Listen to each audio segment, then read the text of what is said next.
5, 4, 3, 2, 1, 0. All engine running. Liftoff. We have a liftoff.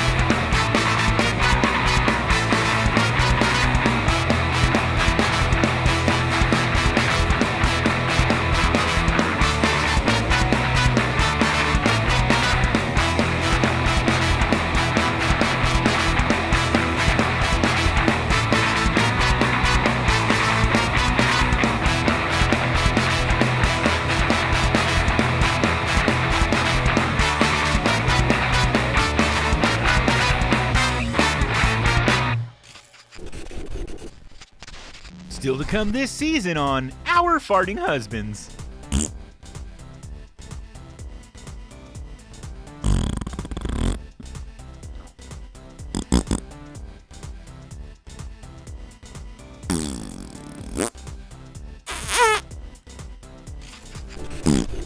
Live from a place no GPS can locate, it's KPBC News with your lead anchor, Anchor Cat.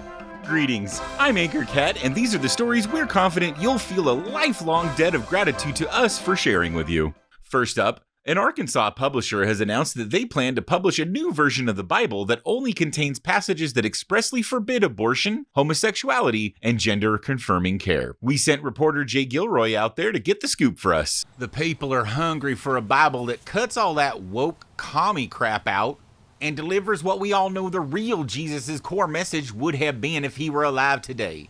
And as soon as we find all the passages in the Bible that are transphobic, anti-abortion, and against gay marriage, we'll put them all in the new MAGA Bible, fam. In our next story, billionaire tech baron and modern-day snake oil salesman Elon Musk said recently he needs to undergo a minor surgical procedure beforehand, but that he and fellow social media CEO Mark Zuckerberg will hold a cage match against each other. While some have wondered if Musk is being truthful with the public about his earnestness in wanting to fight Zuckerberg, Musk told listeners of a podcast this week that as soon as his Hyperloop is finished, Tesla rolls out its fully automatic driving vehicles, he figures out why the COVID-19 pandemic didn't just magically end by April of 2020 like he said it would. His Neuralink technology is implanted in a human by 3 years ago. Tesla rolls out its semi-truck. SpaceX lands a manned mission on Mars. Tesla rolls out its fleet of 1 million robo-taxis, which he also said would be done 3 years ago. He makes Twitter, X's algorithm open source, and he figures out cold fusion. The fight with Zuckerberg will go forward. It's Tuesday afternoon, which means it's time once again for our favorite bagok,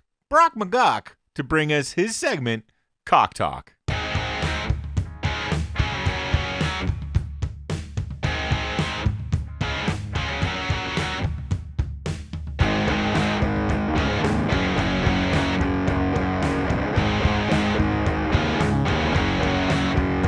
Hey, listen, far be it from me to judge, all right? I'm probably the least judgmental person on the planet, honestly.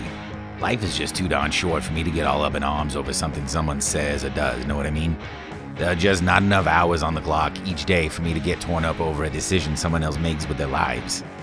Now that being said, every friggin' time I see one of those Cybertrucks, I really can't help but imagine how hard they try to wind up not being able to make their wives or girlfriends come. But then I calm down and remind myself not to judge anyone. And besides, the odds of a person having both a Cybertruck and a female in their lives in a romantic way are just so low that it's not even worth me joking about, honestly. It's not a factual premise for a joke. It's time again for the business beat with our business reporter, Chort Bortelson. Chort, what's going on in the business world today? The same thing that happens in the business world every day. A bunch of rich white men's expectations of productivity will not be met, which will really anger them and absolutely ruin their day out on the golf course. Might only have like 3 martinis around the turn instead of having 5. But they'll still have a lot of beers. Thanks for that business update, Chort. It's time for a commercial break, but we'll be right back with more news. Are you worried that the kids going to school in your town are getting pumped full of the sinister LGBTQ agenda of, quote, wanting to be left alone to live their lives in peace, but you're not sure how to tell when agents of that sinister agenda are entering the school, whether or not you currently or ever did have children who went there? And that's why Folktech invented the world's first and only totally functional working gaydar detection system 20 years ago. In that time, we've worked with countless red state governors and school boards to have the GDS 2000 installed wherever children needed protection from the notion that other people get to live their lives too. But in recent times, we know patriots are worried that our GDS 2000 isn't strong enough, what with George Soros literally hiring Antifa to send transgender immigrants into schools to corrupt them and all. So that's why we developed the Transvestigate algorithm that every GDS 5000 is equipped with, standard. And while it will flag anyone suspected of not acting like their genitals demand, it will not do the final crotch check, because Folktech knows that half the fun of bullying and harassing transgender people is getting to satisfy your incessant curiosity about their junk. So, if you're a school official or a short, go-go-boo wearing Christo-fascist governor, and you need to do something stupid to pull attention away from a guy about to go to jail for staging a failed coup, visit our website today at folktech.gop.kkk.com and see if the next generation in gaydar technology is right for you. For 235 years, the First Nationalist Bank of America has helped finance the capital expenditures that truly undergird one of this nation's most hallowed and thankfully completely non-political institutions. FNBA has partnered with the wealthiest of Americans and willing participants of the Supreme Court bench to ensure that true American values are upheld in the highest court. You could say that we're the renewable financial energy behind the white power grid that keeps the American judicial system colorblind. Colorblind? Did y'all just make me imply that we care about whether judicial systems are colorblind? I'm sorry. Who wrote this fucking shit, John? Colorblind. Colorblind. I'm sorry, y'all. I can't continue. No, I know. I'm sorry. I'm trying to get it together. Colorblind. America. So if you have $1 billion or more to burn and are concerned that things just aren't going quite well enough for we white people, then have your town car drop you off here at the First Nationalist Bank of America. And let us introduce you, but more importantly your money, to a Supreme Court Justice's bank account today. And then we'll make sure that you get the best exchange rate in US dollars to Supreme Court Justice rulings in your favor that the industry has to offer. See you real soon. Ooh, what you making? Smells good. Potato pancakes? Oh, I love your latkes. Yeah. Oh, no, those are gonna be good. I keep forgetting to tell you, my boss needs me to stay late every night next week. Our farting husbands. Yeah, I know, he doesn't even stay himself. I know, inventory, right? Anyway, you got it covered, you got dinner, picking the kids up from soccer practice, all that good stuff. All right, I'm sorry, I will make sure I got my end covered all the following week, okay? I'll tell Bill, you fucking shut it, okay? All right. For our next story, we're headed out to the Lone Star State. There, our reporter Jacob Chute just got done speaking with the head of the Texas State Uterine Patrol, and he has the details for us now. Jacob? Anchor Cat, a few hours ago, Lieutenant Rick Richardson held a press conference and announced that recruitment for the Texas Uterine Patrol is still open, but that they've already gotten hundreds of applications to date. Finally, while it's true that we've received hundreds and hundreds of applications from Texan men looking to do their part to protect the lives of the unborn, we need more candidates. You see, far too many of the men who have applied thus far have shown they have a rudimentary understanding of female reproductive systems, and in order for the uterine god to function properly, we need incels who believe the clitoris is a liberal conspiracy. So please, call us or log on to our website today and help us keep track of every uterus in the state the way God and our founding slavers would want you to. As you can see, Anchor Cat, the DUP is recruiting briskly, but they're looking for a different breed of candidate from here in Texas. This is Jacob Chute. Thanks, Jacob. It's time again for the weather report with Austin Sleet. Austin, my kids and I are planning on taking our boat out onto Lake Gladwell on Friday. What kind of boating weather can we expect, do you think? Well, Anchor Cat, I hate to be the bearer of bad news, but I wouldn't plan on doing any boating this Friday. Why is that? Bad weather on the lake? Oh no, it's just that the world is going to end Thursday night, so you'll be a day late if you go out Friday, and there literally won't be a lake or really a planet for you to go boating on. And you got all of this from the AccuForecast 5000 system, Austin? Oh, no. A lady called Madam Ruby told me about it, actually. She took $40 from me and told me that she could sense that I was nervous about accurately forecasting the weather. See, I went to her thinking a fortune teller might be able to give me some tips on predicting the future. At any rate, she told me not to worry about, predicting the weather after Thursday because, well, according to her premonitions, that's when the world would end. So considering that a solid 12 to 15% of her predictions come true, I'd say that maybe you should take the kids out on the boat Thursday, Anchor Cat. The view of the end of humanity is probably going to be absolutely breathtaking from Lake Gladwell. Sounds like some good advice, Austin. Oh my God, she was right. I should have listened to her.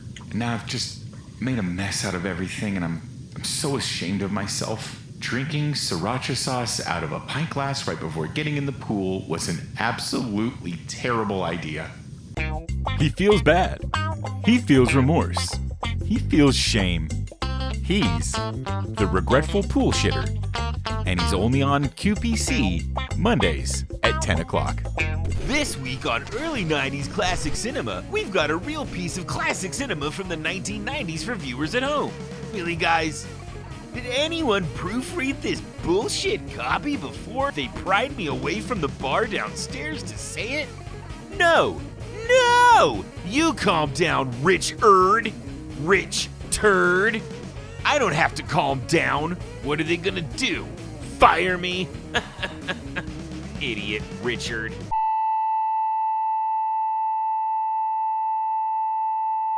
This week on Early 90s Classic Cinema, we've got a real piece of classic cinema from the 1990s for viewers at home. From 1992, it's Don't Tell Mom the Babysitter Took a Shit on Our Front Lawn. Oh, Jesus Christ, you could have warned me instead of standing just out of frame there laughing as I stepped in a big old stinky doo-doo. But of course I won't tell your mom. I'm not a fake. Coming up on Joe Blow, Totally Not Weird Republican. Hey, why are you running away from me? Let me show you these 85 screenshots of Michelle Obama's crotch, bro! This week on the season 34 finale of Business Casual. Billy, come off of it. I am not selling you my company for that little... No, there's no way. I have put way too much blood, sweat, and tears into my fucking business, Billy, to just let you come in and offer me a ham sandwich, a turkey sandwich, and a bag of chips and be like, oh, sure, take my multi-million-dollar international conglomerate company from me, Billy. What's that? And a tuna salad? On rye? Deal. Look here, Ray. I was born on a Tuesday, but it wasn't this Tuesday, Ray. Nay, it was not this day, Ray. So you're gonna go back home, get my guacamole cart handler's license, and bring it back here, and put it on my tray, or the bad times are here to stay, Ray. Vagina Bay. Tuesdays at 11:35 a.m. Only on Real TV. Thanks for joining us again. In our next story, McGruff the crime dog was indicted this morning on hundreds of charges. McGruff is accused of helping the CIA plant thousands of pounds of cocaine and its cheaper derivative crack in several urban neighborhoods during the 1980s. The district attorney prosecuting the case told reporters today that while Americans might be shocked to find out that a beloved crime-fighting dog was actually committing a rampant spree of crimes throughout the 80s and 90s, they should remember that all cops, even dog cops, are bastards. Up next, a horse-faced cave troll apparently just held a press conference in Washington, D.C. with former Speaker of the House Kevin McCarthy. Our reporter Bert Thompson was at the presser and has the details for us now. Bert? Hi, Anchor Cat. Just a couple of hours ago, Marjorie Taylor Greene trotted out to the Capitol steps and informed the press pool that very soon she would be filing articles of impeachment against Hunter Biden's laptop's hard drive, stating her belief that presidential son's clandestine dick pics are a, quote, clear and present danger, unquote, to the Republic. I asked Greene if she knew how many payments from billionaire Harlan Crow to Clarence Thomas were recorded on Hunter Biden's laptop, but her feed bag was strapped so tightly to her face I couldn't understand her. I'll follow up with her office later and get word back to you. From the nation's capital, I'm Bert Thompson. Back to you, Anchor Cat. Let's take you out now to the floppy dong state, where reporter Mick Mackey says the governor just signed a massive contract with a tech company to have detectors installed on every Florida school's campus. Mick? Anchor Cat, this morning Governor DeSantis signed an order that directs the state to purchase $16 billion worth of Gaydar and CRT detectors from Tech, a company owned and operated by former Senator Rick Santorum. DeSantis gave schools here in Florida 4 months to work with Tech and have the detectors installed. I spoke to Jeremy Fuckface, a DeSantis official, this morning. Of course we believe in freedoms of thought and speech. We just think some thoughts and speech are too dangerous for Florida's kids to hear. Like facts about how gay and trans people exist and don't deserve to be murdered for it, or how black people were treated horribly and why they still are. If we don't detect those thoughts before they enter the classroom, we are derelict in our duties. As you can see, Anchor Cat, melanin-free feelings are still the most important things to the DeSantis administration. From here in America's floppy dong, I'm Mick Mackey. Thanks, Mick. We'll be right back. Are you an opinionated asshole? Are you an opinionated asshole with an unflagging, unwavering commitment to winning it all and taking the glory home for yourself and only yourself? Then you might be the kind of contestant we're looking for to compete on our new game show, Glory Holes. The only game show that pits 3 assholes seeking glory against each other, all of them vying for $10 million and the satisfaction of knowing they're the biggest glory hole in the country.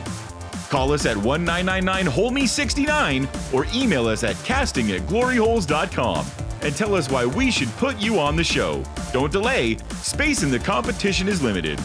Glory Holes, where winners take it all.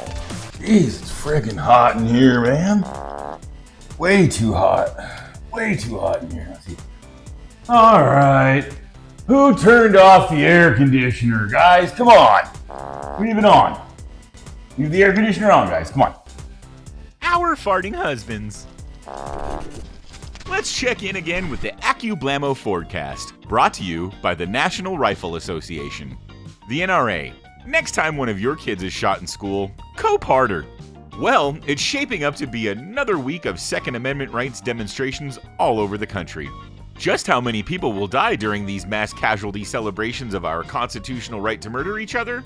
Well, that's a little tougher to predict than just the fact that several mass shootings will happen in the upcoming week, which could be a rather morbid thought to focus on, so here's a quick picture of a Burmese mountain puppy to quickly distract you from the ever-growing likelihood that you or your loved one will be shot by a patriotic gun nut. We apologize to any viewers who were looking forward to it, but unfortunately, our weekly Biz Talk with Hank Henry segment had to be postponed, and we're not quite sure when Hank will be back on the air with us. Apparently, Hank was arrested this morning on charges that he traded Chemtech stock using insider knowledge. Because Chemtech is the corporate conglomerate company that owns KPBC, and because Hank's charges appear to implicate Chemtech CEO William Kamika, the only appropriate thing to do would be for us to report the facts and leave it there. However, Mr. Kamika has demanded that I read the following statement. Fuck off and leave me alone, you dirty plebes. This weekend, don't miss our entertainment reporter extraordinaire Gil Fishman as he travels to the Tuna Film Festival, where he watched every single film starring, or at least featuring, a tuna in a major role.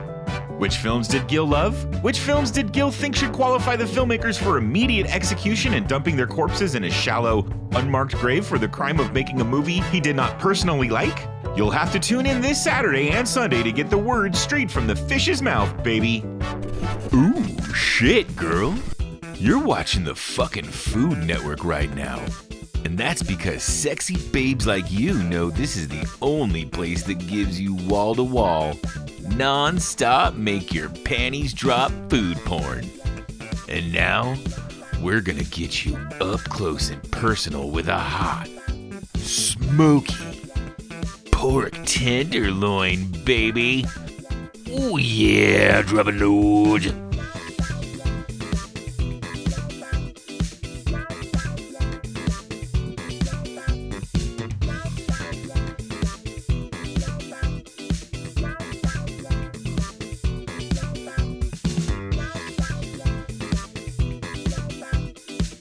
This is the Grand Canyon. It's one of the planet's most gorgeous natural features. And though it is truly a wonder to behold in all its majestic beauty, when it's all said and done, it's just a giant crack in the planet that developed over millennia. So in that regard, isn't it much like your mom's booty? And just like your mom's booty, there's no limit to the activities one can explore while deep within the Grand Canyon. So won't you come visit the Grand Canyon while we visit your mom's booty? Paid for by the Arizona Tourism Commission and the Coalition to Preserve Sophomoric but Effective Insults. Welcome back. In our final story tonight, we take you out to Fort Paddywhack, Kentucky. There, reporter Thad Michaels tells us that the federal government has just made an interesting announcement. Thadwick? Yes, that's right, Anchor Cat. The federal government just announced that every single grave in this graveyard, the Paddywhack Confederate Memorial Cemetery, will be designated a gender-neutral bathroom and is a zone where public urination and defecation are no longer illegal. They are encouraged. When we can secure an interview with the man who runs this cemetery, we'll bring you his thoughts. From here in Paddywhack, Kentucky, I'm Thad Michaels. Back to you in the studio, Anchor Cat. And with that, we bring this broadcast to a close. From your entire KPBC News family, I'm Anchor Cat. Thanks for tuning in. We'll see you all in hell. Goodbye, everyone.